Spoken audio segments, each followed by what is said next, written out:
my inspiration for it came from my Erasmus year in Spain. The dissertation was pretty much broken down like this: the aims, methodology, and then my analysis broken down into production, power, and performance. So originally it was creation, representation, and use on one side, and then the brackets on the other. How the Atlas produces its meaning in firstly being made, the materials it's constituted from, how the images, once the book had kind of been conceived or even made, that the images that were drawn, what the meaning, what they were trying to show.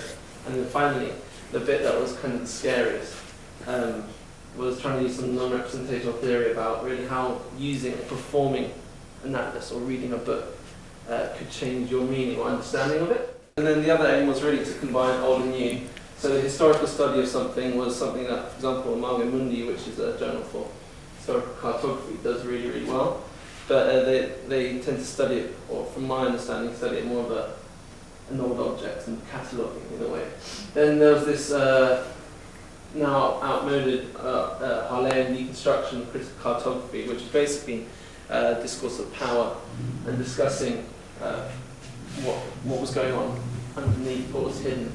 And then the final bit, which was, materiality, performance, agency, memory. And why did I do it? Because the older maps that I had, or the theories that I had been reading were all about GIS and all about Google Earth and how people could work together to create a map they shared with all their favourite information and their videos that they would share and pin on the map. And I was like, why can't you do that same kind of collaborative stuff with an old map? And my methodology really was, did Bristol have it? Could I actually use it? I wanted to be able to see and leaf through the book, because that was the whole last section about performing. That was kind of really important to me. The second bit was because I liked it.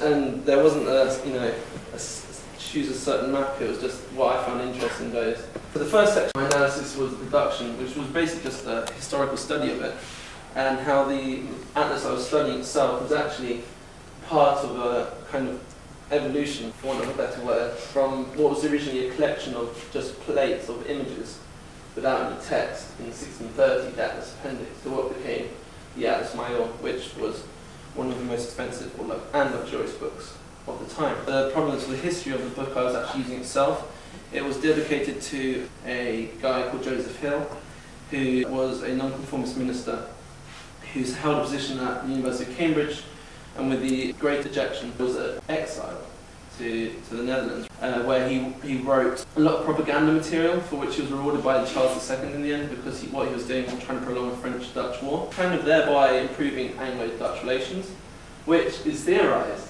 could have possibly led to or improved the chances of William of Orange invading. So I thought it was quite cool that it was owned by a double agent. And then the second guy was this Henry Burton Peters, who after his first wife died, he actually seduced and eloped to Paris with an officer's wife, who he had to later pay compensation for doing so. She inherited a estate in Yorkshire. Joseph Hill was from Brownley, Yorkshire. He then died and left his library to Pocklington School. This guy moved to Yorkshire, where he may have picked up the book, or the atlas, and then he actually ends up dying in Bath, which is also the same town where the University of Bristol finds the atlas and buys it. This is the first volume of 4. I only looked at 2 maps in the first volume, so there's plenty more to have a look at and have a go analysing. One of the main things I want to talk about was materiality, so like how it really felt expensive, and it felt historic, and how that really affected the way I used it. For example, it had its own cushion, didn't stress its spine, really carefully leafing through it rather than just some textbook, which is something I'll come to later on when I talk about the agency of the atlas. The Super Libris in the front here, this is what led me to, this is actually after my decision, unfortunately, that I found out it belonged to the MP, the seducer MP, come good landlord. The next bit I really discussed was power, so this is section 2 of 3. So this was the first map I did, where I had to go deconstruction, trying to understand it as a social artifact and actually with discourse of power. And this is where I had a real tendency to become a bit of a conspiracy theorist. So one of the things that I particularly liked about it was, firstly, the paradox of showing the whole Earth, but being within the Earth. So we're using the book, but yet the book is claiming to show everything. How that's staged with the page and the border and the repetitive orders. And then beyond that, it was other paradox of different spaces in the map. So we have the top-down view of the map itself, then the space of the lines and the geometry, and then beyond that, the space of the superimposed the wild animals, as well as the cartouches and the extra decorations. So there are 3 levels really one has to navigate through. Another way was really the differences between having to read the text and read the images. So two modes of seeing, and also, for example, the kind of hidden lines of sight in the map. These two supporters here at the bottom both look directly, and their gaze follows straight onto the text, whereas, for example, above the cartouche from America, they stare away, so distracting almost. There's plenty more. For example, the Temple of Diana is in the Dutch Baroque style. The 2 earthly elements depicted as female, and there's a discussion of gender and the wilder male above it. And then also at the top, the god Sol, giving this what Cosgrove calls an Apollonian vision, or this kind of removed view of the earth that actually, for one human being, is actually possible. This is the second map that I looked at. This is where I employed a bit more, I used some post-colonial stuff I learned about. I discussed really how Europe being centered and then being framed by these empty or deemed empty areas, how that was possibly a use, or I used the concept of terra nullius there. The fighting of the 2 lions to denote a wilderness, or hits and leones, as opposed to here be dragons, but also juxtaposed against the 2 fighting ships. So a difference between animal power and machine power. Finally, another point, for example, that the humans, especially Europeans, have surpassed nature or control of nature, whereas beyond the Iberian Peninsula you clearly see Neptune and then a Spanish galleon. And then my final section of 3 was a discussion on really what I ended up calling performance, which was a discussion of agency, so how the book, its size, its value, really affected my behaviour. So it had an effect on me. Then the second top point really was about performance, how the page turning is equivalent to stages in a journey. So you go from A to B, have your break, turn the page, you go C to D, for example, or B to C.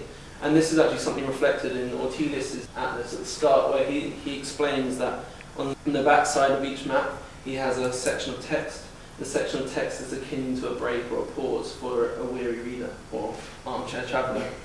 And then also really that if you're travelling and you're using a finger and you're pointing and you're drawing yourself a imagined route, that really that the meaning that you hold for the atlas and the way you understand the atlas changes, which is this last point, the ontogenesis, that really the map's being inscribed, produced, and I didn't always imagine it as a finished object with a set meaning, but actually the way you used it and the way you looked at things, you might not even read it linearly. You might flip through pages and just go random pages, and really not only the pages themselves on the map, but the images themselves could change their meaning. And just as a point to show this, I've got there's a map here, and it's actually fold-out spread. But beyond that, it was quite cool in showing that there was actually almost a route style travelling down the river. So you jump in your imaginary canoe and off you go. And then that led to really, if your meanings change, which if I quickly point to the memory point here with the idea of a memory theatre. If you have loads of images of sea monsters and lions, and that's your knowledge of a certain space, you can start ascribing information to those points, and so they act really like keys to unlock further understanding.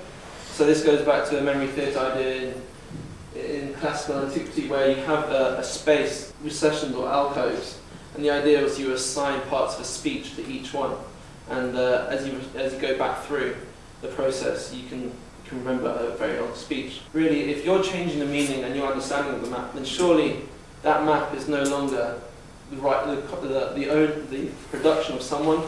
You've worked with someone to create a new kind of external memory, external hard drive, so to speak. And then this led to the also discussions on whether this memory could be shared, so and whether you could actually then use an atlas or a shared idea or concept as a way of keeping a group together. So my conclusion really was that the map can be analysed as a historic artefact, a power discourse, or a mutable, mobile, or a changing memory. And really that what I learned from it was that there was no correct way of analysing things, and all theories are valid, whether they're in or out of fashion. And actually often I found that in combining the stuff, my understanding of what I'd studied was much better for it.